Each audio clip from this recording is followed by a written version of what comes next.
talagang pinasasalamatan ko lang po ang Lord sa buong 2023. Bagamat po talagang puro struggle.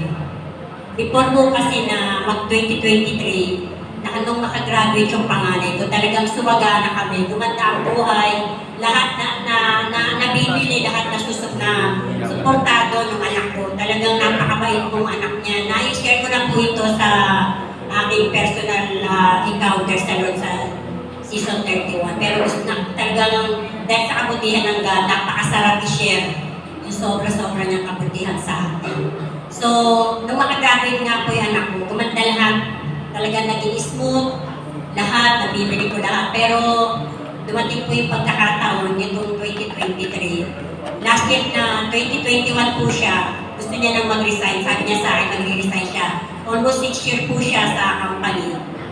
Noong 2021, nagpapaalam na siya na mag-resign. Pero sabi ko, huwag muna kasi dalawa pa po yung college ko sabay. So, pinagbigyan niya ako. Noong 2022 po, hindi ko na siya napigilan. Talagang nag-resign na. Alam niyo na po, kabataan ngayon yung takbo ng utang. Kahit pa sabihin mo nag-aaral. So, yung 2022, hindi ko pa po gano'ng naramdaman. Ito po yung pasok ng 2023, medyo dalawa pa nga yung college ko. Pero napakabuti ng Lord dahil hindi nawawala ng trabaho yung asawa ko. Kaya nga lang dahil nga may mga nag-aaral, may mga bayarin. So, medyo tumagilid po, kumbaga medyo kinulang dahil isa lang na naghahanap buhay. Pero napakabuti ng God, no? Buong 2023, hindi kami pinagkulang. Bagamat yung isa ko nakagraduate din last year, nakapagtrabaho naman agad, pero hindi kinaya. Kaya nag-resign din. So sabay silang walang trabaho, pareho nakagraduate. Pero sabi ko, Lord, umiiyak sa Panginoon. Panginoon, sabi ko, hindi ko na hinihingi yung dating ganda, yung dating kasaganaan. Yun lang pasuportahan lang yung mga pangailangan dahil may isa pa po akong college. Alam niyo po, napakabuti ng God, no? Ang word niya sa akin, iiyak ako kasi medyo tumatagil na nga ako. Sabi niya sa akin, anak, sapat ang biyaya ko. Totoo naman po dahil bagamat nawala ng trabaho ang mga anak ko, ang asawa ko, bagamat hindi regular ang trabaho, hindi siya nawawa. Mula nung mag-resign siya sa company, from day 1 hanggang ngayon po hindi siya nawala ng trabaho. So, nasuportahan ko na pag-aral sa ibadet ko, bagamat medyo critical, pero sapat-sapat ang biyaya ng Panginoon. Tapos po nung nasa company anak ko, ultimong yung aking kalusugan, wala akong problema dahil meron po akong card, nag-isa kami ng anak ko, lahat ng benefits nandun. So, doon pong mag-resign siya, doon ako nag-alala rin dahil doon pong time na may card ako, lagi ako sa ospital. Konting kibot, parang gusto mong ubusin ng hospital, laman ng card. Pero alam niyo po, itong 2023, totally nawala na yung dahil nag-resign. Puri po ang Panginoon, no? Hindi ako nagkasakit. Bagamat umatake minsan yung natatake kong acid. Pero kung ano lang po yung gamot na meron ako, doon pa lang naiibsan. Samantalang nung may card ako, lagi akong hanggang nakakarating pa ako ng Fatima, puro private po yan. Pero bakit sabi ko, yun kasi po ang inalala ko rin. Sabi ko, Lord, paano na? Pero pinakita ng Panginoon yung kabutihan niya, no? Na bagamat nagkakasakit ako, hindi ako kailangang hospital. Doon pa lang po. Kaya sabi ko nga, hindi natin pwedeng sabihin yung pagpapala ng Panginoon sa panahon ng kasaganaan. Mas makikita mo pala ang pagpapala ng Lord sa time na dumadaan ka sa pagsubok. Uri po ang Panginoon mula ng June, sa Ghana, hindi ko alam kung saan nanggagaling yung mga biyaya, nandyan tumulong si ate kasi may estudyante nga ako. So, magpahanggang ngayon po, nung last September po, talaga ng problema ako dahil ang laki ng bayaran ng iba sa eskwela. Pero, alam niyo po yun, ang CMU po, 2 months before, nag-a-notify na po yan, nag-a-announce ng may babayaran. So, hindi ko akala ko hindi nag-a-apply mga anak ko dahil di umalis ng bahay, o nasa harap ng computer. Yung pala po, sabi ko sa kanila, paano si Badet may bayarin dahil sir ko lang ng papa nila kulang. Uli po ang Panginoon, before dumating yung date na kailangan magbayad, nakapasok yung anak ko si Kenneth sa trabaho. Kaya, alam na Lord, ayoko mangutang kasi dinanas ko lang na baon-noon po. Sabay-sabay ang nag-aaral. Sabi ko, Lord, ayoko mangutang. Pero napakabuti ng God. Ngayon po, uli ng Panginoon yung buong taon. Bagamat may nawala, bagamat talagang nag-struggle, pero ang Lord mabuti. Doon ko lalong nakita kung paano siyang kumikilos sa buhay ko, kung paano siyang kumikilos sa buhay ng bawat isa sa atin. Kaya hindi natin pwede sabihin na yung kasaganaan lang nandun lang ang pagpapalo. Mas kumikilos ng Panginoon sa panahon na tayo dumanaas sa matitinding pagsubok. Kaya sa Diyos lahat ang pupuri at pagsamba sa lahat.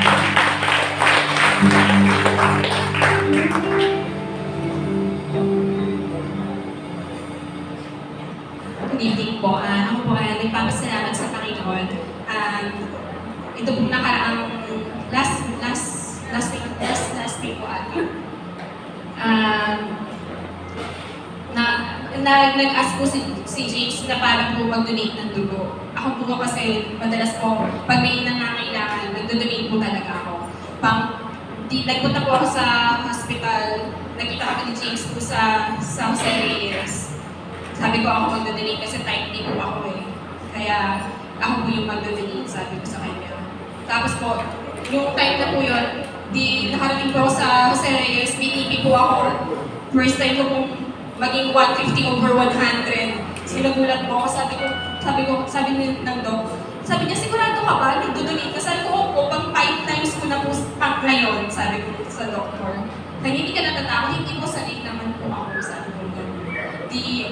Binili po ako ng after 10 minutes, ganun pa rin po, 140/100. Tapos after 5 minutes, ganun pa rin po, sabi ng doc, naku, hindi ka pwede mag-donate, sabi sa akin. Kaya, alam niyo po yun, yung sabi ko nga, nag-pray po ako, Lord, ang gusto ko lang talaga mag-donate, sabi ko gano'n. Yung pa-prayer ko, kasi sa paraan na yun, doon po ako makakatulong. Umuwi po ako, then, nag-iisip po ako, bakit ganun po yung BP ko. So, hindi naman po ako sanay kasi ang BP ko po lagi 90/70 lang. Regular ko po is 90 lang. So, maging 150 mataas po sa akin po. Kaya, kinabukasan, nagpa-check up na po ako. Tapos, sumunod na araw, nagpa-laboratory na po ako. Doon po nakakita na yung ano ko po, nagpa-fatty liver po ako at yung cholesterol ko mataas. So, sabi ko, siguro, matagal ko na po gusto magpa-check up. Para, yun lang po yung way ng Lord, para patuloy ko po yung check up ko. Kasi po, every time na nag-uusap kami tuwing madaling araw, nagdadaing-daingan kami nila ate-ate. Paano nila ate Oya na may masakit sa akin, ganito-ganyan. Magpapa-check up na nga po ate. Pero hindi po natutuloy. Pero siguro po, sabi ng Lord, ito na yung panahon para magpa-check up ka. Pero, praise God. Kasi po, sabi ng doktor sa akin, buti na lang mami nagpa-check up ka kasi holiday ngayon, baka kumain ka na kumain. Baka taasan ka ng dugo sa akin. Oo nga po, kaya nga po ako nagpa-check up agad kasi alam ko po yung season na yun, puro kainan po. Kaya, glory to God, napakabuti po ng Lord. Tinutuwid po niya tayo sa mga pagkakataon na minsan hindi natin alam kung paano po gagawin po, di ba? Talagang nililig po tayo ng Lord sa tamang landas kung saan po yung pinakamabuti para sa amin. At second po yung, ito po kasi yung end of the year, pag dumarating po yan, iniisip ko na kailangan ko ng pera. Kasi po, magbabayad po ako ng insurance. Nag-usap na po kami mag-asawa. Sabi ko, honey, saan ako kukuha ng pera? Parang puro gastos kami this time. Hindi po ganun kalaki yung pumapasok na commission po sa akin. Medyo mahina po kasi. Tapos po, nag-usap po kami. Sabi ko, sige, mag-withdraw na lang ako sa ganito. Meron pa kasi akong isang source. Pero sabi niya, standby mo na. Pero bago po yun, nagpapray ako, Lord, sabi ko gano'n, nananampalataya ako sa'yo, hindi ko ako biniguin. Sabi ko, maraming pagkakataon na hindi ako binigyan ng Lord. Every time po na, sabi ko, Lord, ito na lang. Pero hindi ko gagawin kasi alam ko, magpo-provide ka. Nung sumunod na araw, tumawag po yung kaibigan ko. Meron po kasi akong mga produkto sa kanya na binibenta. Tapos sabi niya sa akin, Chris na, sabi niya sa akin, may natira ka pang komisyon. Sabi ko, talaga ma'am, kala ko wala na. Sabi ko, kasi sa computation ko, parang konti na lang. Meron po, pero parang konti na lang. Sabi niya, hindi, meron pa ma'am. Sabi niya sa akin. Sabi ko nga, yung prayer ko, Lord, alam ko, bibigay mo. Exacto amount, kung magkano po yung kailangan ko para mabayaran po yung insurance namin. Yun po yung saktong amount na dineposit ng kaibigan ko. Sabi niya, ito ba yung computation ko? Sabi ko, talaga ba? Sa akin, ito pa ba yun? Sabi ko, Pero hindi ko pa-expected. Talagang, sabi ko, thank you Lord sa iyong kapurihan. Kasi sabi ang prayer ko, huling-huling prayer ko, Lord, ikaw ang bahala, ikaw ang ikilos. At nananampalataya ako, tutugon ka sa tamang oras. Kaya, glory to God, tinugon mo ng Lord ang mga panalangin. Sabi nga ako, minsan kahit pahapyaw na panalangin, di ko ba? Pero, pag binigay mo sa Lord yung buong puso mo, doon siya kilos. Hindi yung talagang sabi niya, hindi mo yung talagang sobrang iyak ka para hindi tutugon po ang Lord. Sa paraan po na talagang naroon po yung pagpapala, yung biyaya, at saka po yung pananampalataya ng buong buo. Yun lang po. Salamat po sa Lord. Ako rin po, salamat sa Panginoon. Walang hanggang pasasalamat sa Panginoon. Sa buhay ko, alam niyo naman, di ba, kilala niyo po ako, alam niyo ang buhay ko, no words are enough to express my gratitude sa inyo. Dahil po talaga naman na pasasalamat ko sa Diyos ay hindi na kami pinagkukunan. Sabi na, every kissing is a blessing. Di po ba? Yun lang tayo maalasing ay isa na po pagpapala yun. At patuloy po, sabi nga, sumunod lang tayo sa Kanya. Amen? Kaya hindi naman talaga tayo pababayaan ng Lord kung tayo po ay talagang sumusunod po sa ating Panginoon. At pinagpapasalamat ko rin po at next year, kung loloobin ng Panginoon at naway loobin niya na makakagraduate na rin po si Odili. Salamat po sa mga prayers sa araw-araw, parito, sa grade niya na binibless naman ng Panginoon ang kanya pong grades. Wala po akong masasabi. Papuri ang pasasalamat sa Lord. Walang hanggang pasasalamat sa Lord. Sige tayo po natin tayo, kapatid. Simula po tayo pasalamatan natin ang ating Panginoon. Sa tuloy na pagpapalang na pinagkakaloob na sa atin.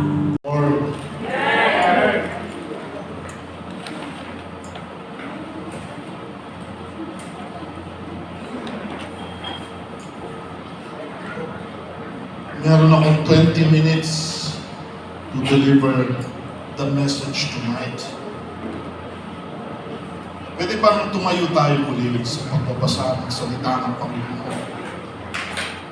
Ito po ay hango sa Genesis 19:17 to 26.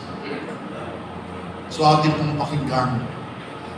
So it came to pass when they had brought them outside, that he said, "Escape for your life. Do not look behind you, nor stay anywhere in the plain. Escape to the mountains, lest you be destroyed."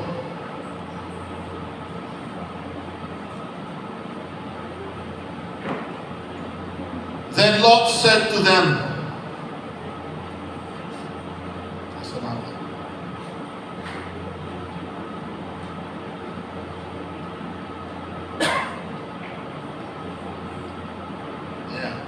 verse 18, then Lot said to them, "Please know, my lords, indeed now your servant has found favor in your sight,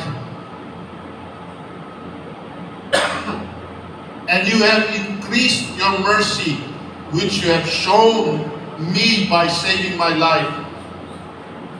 But I cannot escape to the mountains, lest some evil overtake me and I die. See now, this city is near enough to flee to, and it is a little one. Please let me escape there. Is it not a little one? And my soul shall live." And he said to him, "See, I have favored you concerning this thing also, in that I will not overthrow this city for which you have chosen. Hurry, escape there, for I cannot do anything until you arrive there." Therefore, the name of the city was called Zoar. The sun had risen upon the earth when Lot entered Zoar. Then the Lord rained brimstone and fire on Sodom and Gomorrah from the Lord out of the heavens.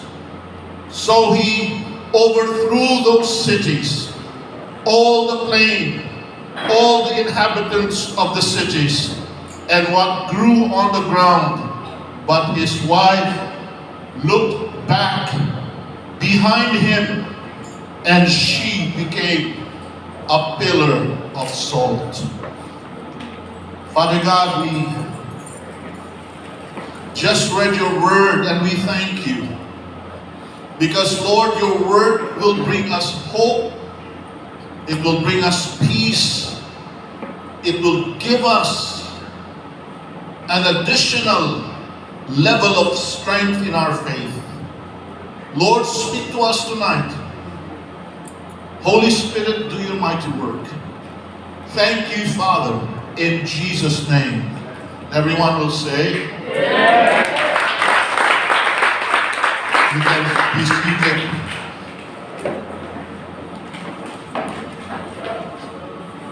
Ako po'y nagpapasalamat din sa ating Panginoon. Dahil nung isang hapon, ako po'y nahulog sa hagdan namin. Patalikod kasi isinampay ko yung painting ko. At tinignan ko, matras ako. Yung pala nasa dulo na ako ng hagdan. Tapos nakakapit ako pababa. Ang pakiramdam ko may umalalay sa akin. Sabi ko, Jesus!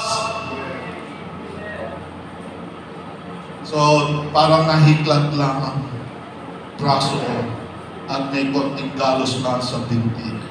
But praise the Lord pa rin. Amen.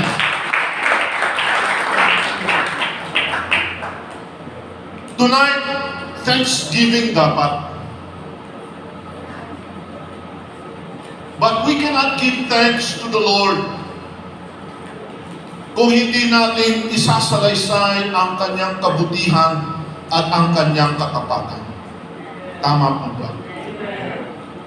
Sa gabing ito ay nabasa natin ang isang tagpo tungkol sa pagpapalikas kay Lot sa kanyang asawa at ng kanyang dalawang anak mula sa lungsod ng Sodom at Gomorrah.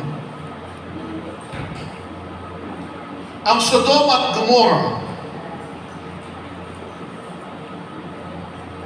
wika ng Genesis 19, ay labis-labis na ang naging kasamaan nito. Na halos lagpas langit na. Kaya napuno ang ating Panginoon at kanyang sinumpa na kanyang lilipulin ang Sodom at Gomorrah. So ang anghel ng Panginoon ay naparoon kay Lot at sinabing, lumikas kayo dahil ang buot ng Panginoon ay bubuhos. Yung mga kamag-anak mo, kung sino man ang mga kamag-anak mo, dalhin mo. Kaya si Lot pumaroon sa kanyang mga manugang na lalaki at nagsabi, humanda kayo, lilikas tayo dahil lilipulin, guguhuin ng Diyos ang syudad na ito. Ang mga manugang parang nag-joke ka ba? Kaya hindi na pasama yung dalawang manugang. Ang naisama lang ni Lot ay ang kanyang may bahay at ang kanyang dalawang anak. Pinalilikas si Lot sa isang lungsod na medyo may kalayuan dahil ang bilin, ni huwag kayong tatayo dyan sa kabukiran. Ibig sabihin, talagang matinding puot at galit ang ibubuhos ng Diyos. Nakiusap si Lot. Pwede po ba na Diyan na lang kami sa lungsod na yan na maliit. Maliit lang naman pero malapit. Mas makakayanan namin. Si Lot medyo may kaidaran na. Mabait naman ang anghel ng Panginoon. Sige, bumarong kayo. Pero hantayin namin na kayo ay makapasok sa lungsod na yan dahil hindi makakakilos o makakagawa ang Panginoon hanggat hindi kayo dumarating sa lungsod na yan. Kaya ang tinawag doon sa lungsod ay Zoar. Ang bilin ng anghel ng Panginoon, huwag kayong lilingon.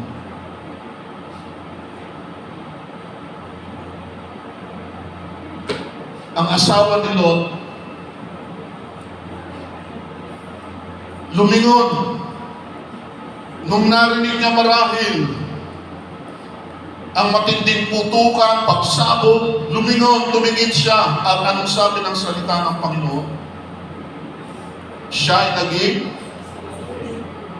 pillar of salt. Ano ba yung pillar sa Tagalog?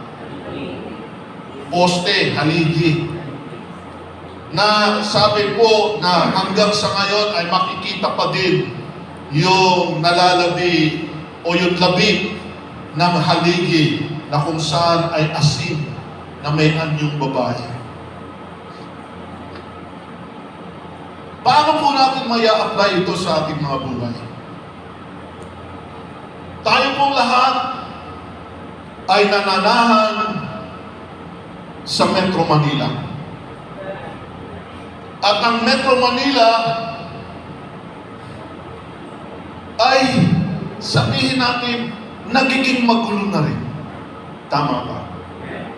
Mataas ang antas ng droga, prostitusyon, pagnanakaw, pang-i-scam, panloloko, panlilinlang, rape, mga kasamaan, mga karumal-dumal na gawain, pagsalungat at pagsaway sa kalooban ng Panginoon, sukdulan na.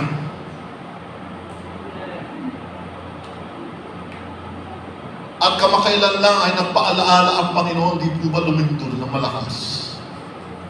Yumanay ang lupa. Pero bago niya, nag-pandemic na. 2 taon tayo, hindi nakakilos ng lubusan. Patikim ng ating Panginoon. Panawagan ng ating Panginoon na tayo'y magsipagkisig. Marami ang nagising, pero marami rin ang nagkunwaring tulog. Tama po ba? Nakikinig po ba tayo? At dahil po dito, ang kasalanan ng tao ay lumalagpas na nga ng langit.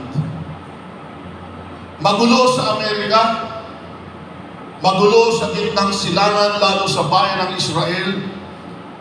Kaliwat kanan ang pukulan ng mga pagbibintangan ng genocide o pagpatay ng lahi, pag-ubos ng lahi. Sa Amerika, matagal na pong mayroong tahimik na pagsigaw na mga milyong-milyong mga sanggol na nilaglag dahil sa abortion. Ang pagpasok ng Amerika sa iba't ibang kaguluhan na nauwi sa matinding pinsala at pagpatay ng marami. Ang dugo ng maraming tao na napaslang ay umaagos at dumadaloy. Marami ngayon ang piniling isa-isang tabi ang kaalaman patungkol sa Diyos. Pinili nila na magsabing walang Diyos. Ito'y dahil sa pagtatakip sa kanilang pagkakasala. Siyempre, kung wala nga namang Diyos, ay walang kaparusahan. Pero taliwas ito sa sinasaad sa Bible, di po ba? May Diyos. At hindi natin maikakaila na mayroon ng Diyos. Sa kwento tungkol kay Lot, pinakita ng Diyos na siya ay Diyos ng katwiran.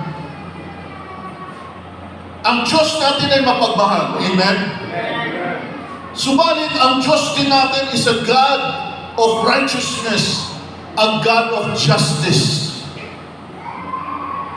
Kapag ka ikaw ay sumusunod sa Panginoon, nagpapasakop ka sa Kanya, kumikilala ka sa Kanya, lalo sa Kanyang sinugo, ikaw ay tinuturing niyang anak. At dahil sa ikaw ay anak, ikaw ay kaibigan niya.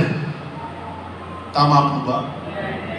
At dahil sa ikaw ay kanyang kaibigan, anak, kaisa sa tahanan, kaisa sa kaharian, lahat ng benepisyo bilang anak, kasangga, kaisa, kabayan, ay kanyang ibubuhos sa mga anak niya.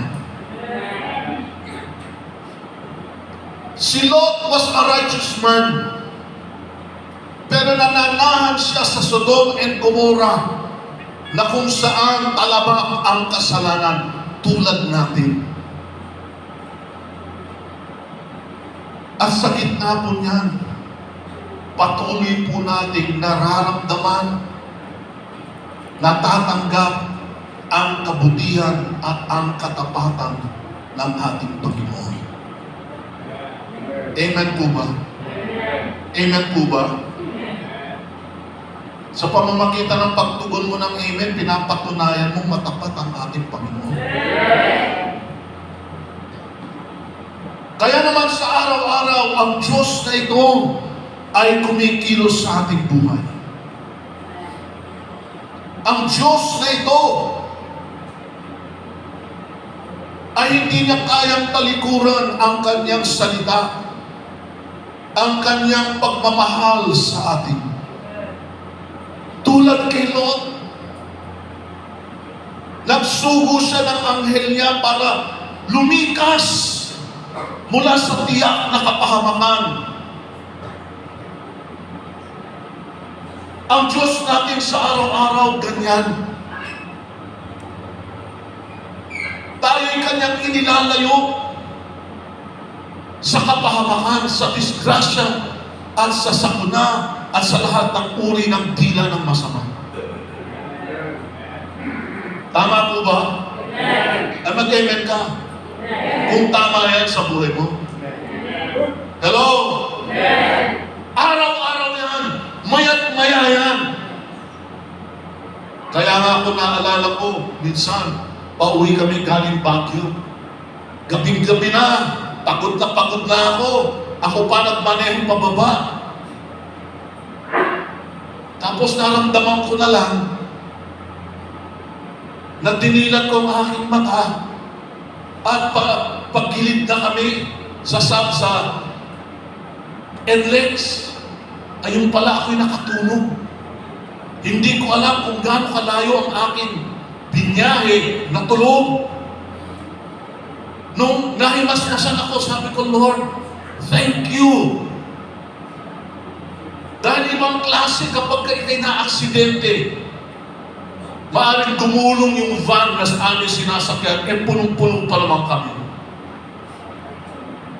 Ang Diyos natin, nakabantay sa atin. Hindi siya umiidlip, hindi siya natutulog, hindi nga siya pumipikit, kakatitig lang sa atin. Kay tamis ng pag-ibig ng ating Panginoon. Kung ating susuriin itong mga nagdaang mga araw, linggo, buwan ng 2023, bagamat medyo dumaan tayo sa mga pagsusubok, Pero purihin ang Panginoon, nandito pa rin. Nandito pa rin tayo. Hello? Palakpakan natin ang Panginoon.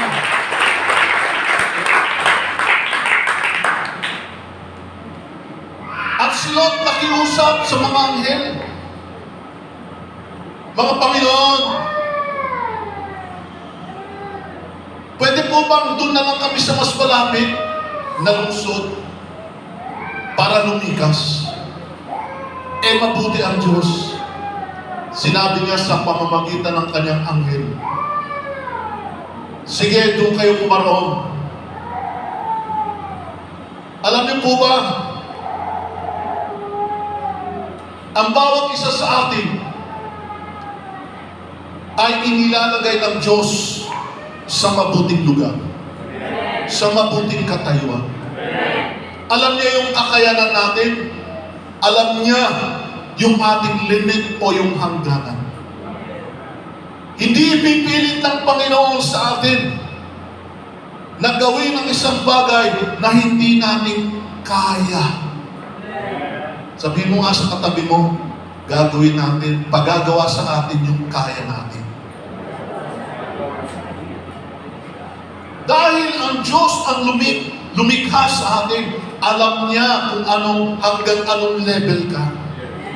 Meron iba hanggang level 10, pero meron dyan hanggang level 3 lang, level 4. Pero walang judgment.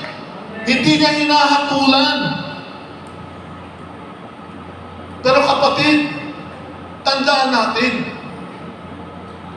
tulad ng sinabi ng mga anghel, hindi kikilos ang Diyos hanggat hindi ka naparoon doon sa lungsod na iyong pinili. Ikaw at ako pinili natin dito sa Malabon. Pinili mo din kung saan ka mag-work. Pinili mo din kung saan ka mananahan. Ang Diyos ay naghihintay lang sa iyo para siya ay makakilos. Narinig mo ba? Naghihintay lang siya sa kanyang mga anak na magsabi, Panginoon, nandito ako. Gamitin mo ako. Isugo mo ako. Sa pagpapakita natin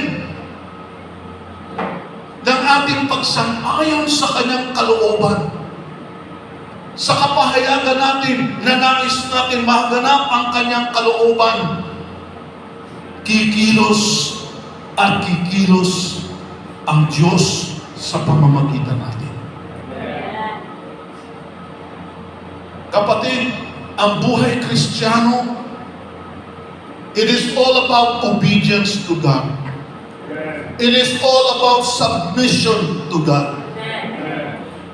Whether you like it or not, whether you feel it or not, whether good times or bad times, whether high or low, whether rich or poor, we have to submit and obey our God. Favorable man o hindi, nasa comfort zone man tayo o nasa labas ng comfort zone, we must obey the Lord. Hello? Hello? When we do this, we will see the glory of God.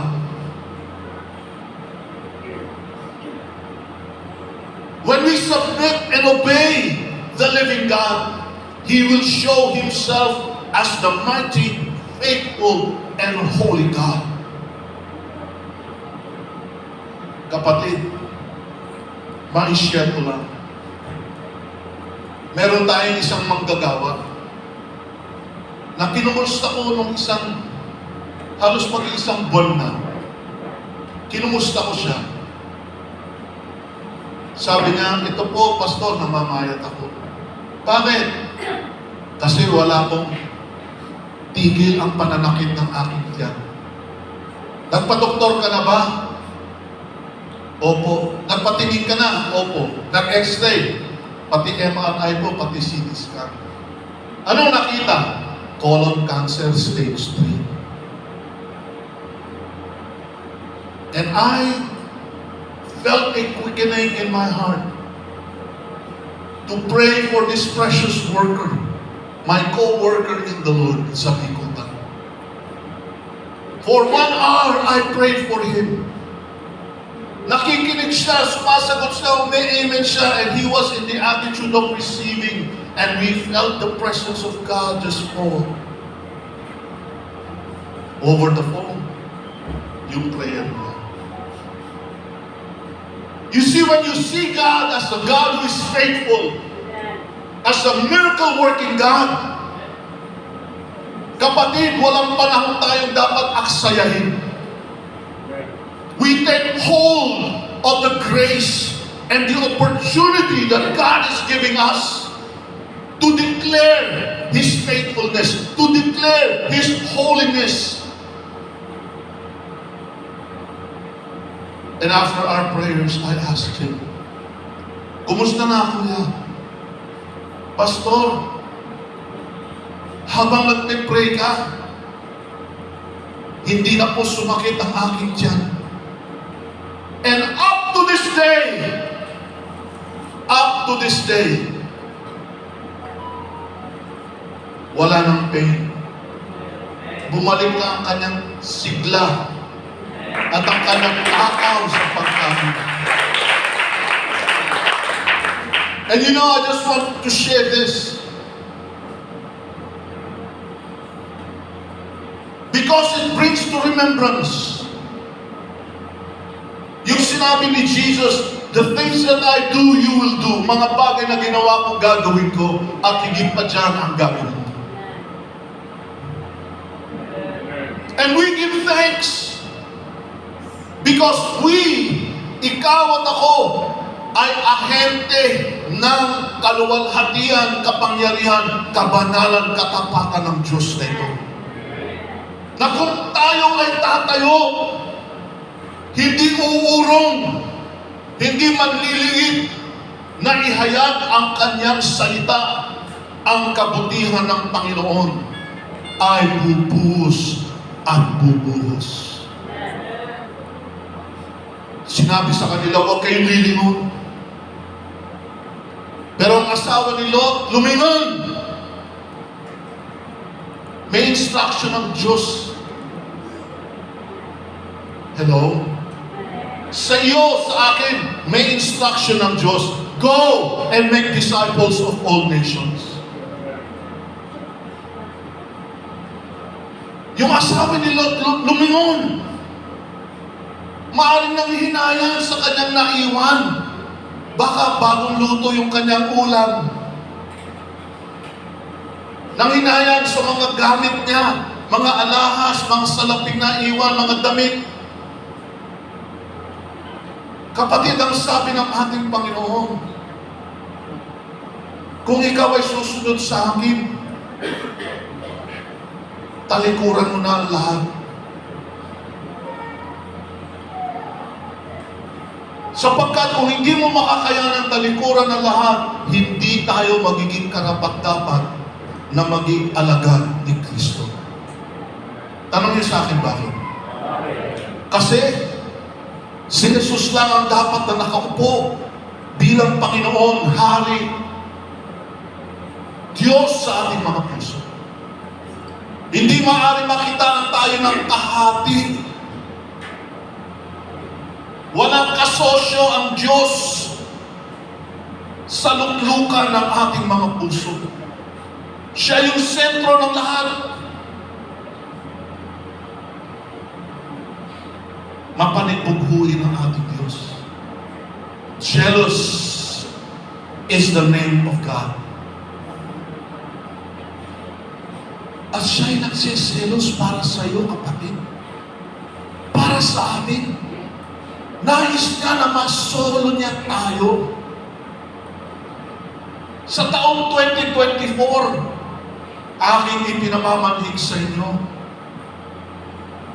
Turuan natin ang ating sarili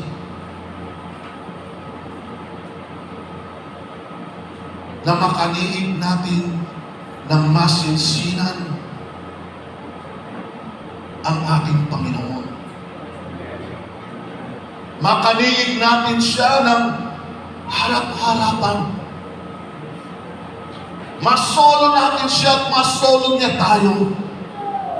Magpakalalim tayo sa kanyang salita, sa kanyang presensya. Alam nyo, may banta sa mundo. Sorry to say. The threat of World War III is more than real now than you can ever imagine. Meron bang nakikinig sa akin? Yung gulo sa gitnang silangan, yung gulo sa West Philippine Sea, at sa iba pang parte ng mundo, sa Russia at Ukraine, nasa level na kung saan nagkakabantaan na at nilalabas na nila ang kanilang nuclear armaments. Alam niyo ba ibig sabihin nun? Kapag pinakawalan ang nuclear bomb ng isang bansa, lahat ng mga may nuclear weapons gaganti. Parang Sodom and Gomorrah. Pero kapatid, patuloy tayong magbibigay pasasalamat sa ating Panginoon. Aalisin natin ang takot sa ating mga puso. Tanong niyo sa akin bakit? Kasi pag maging absent tayo sa mundo ito, ibig sabihin present na tayo sa harapan ng Diyos. Kaya marami tayong dapat ipagpasalamat sa ating Panginoon. Sa araw-araw na paggising natin sa umaga, nadagdagan na naman tayo ng isang gising. Every gising is a blessing. Kaya tayo nagpapasalamat. Kahit minsan ka lang sa isang araw marahil kumain, at least nakakain ka. Meron kang naiinom na malinis na tubig, may ilaw ka. May kapayapaan tayo sa ating mga kalsada. At nandirito pa rin tayo, nakakapagtipon-tipon ng malaya para pumuli at sumamba sa ating Panginoon. Kaya sa 2024, ang theme natin ay, ano nga ba yung theme natin? Ha? I'm in 2024. I am in. I will invite, I will instruct, I will inspire, and I will be involved. Of course, palibot nga, I will intercede. So mga minamahal, press on towards the prize of our high calling, which is heavenward in Christ Jesus. Pagpunyagian natin na makamit natin ang premyo natin sa pagkakatawag sa atin ng ating Panginoon mula sa langit. Be loud for Jesus. Do not be satisfied with being ordinary. We serve an extraordinary God. So be extraordinary. You can see many vacant seats, mga upuan na naroon. We can do more for Jesus.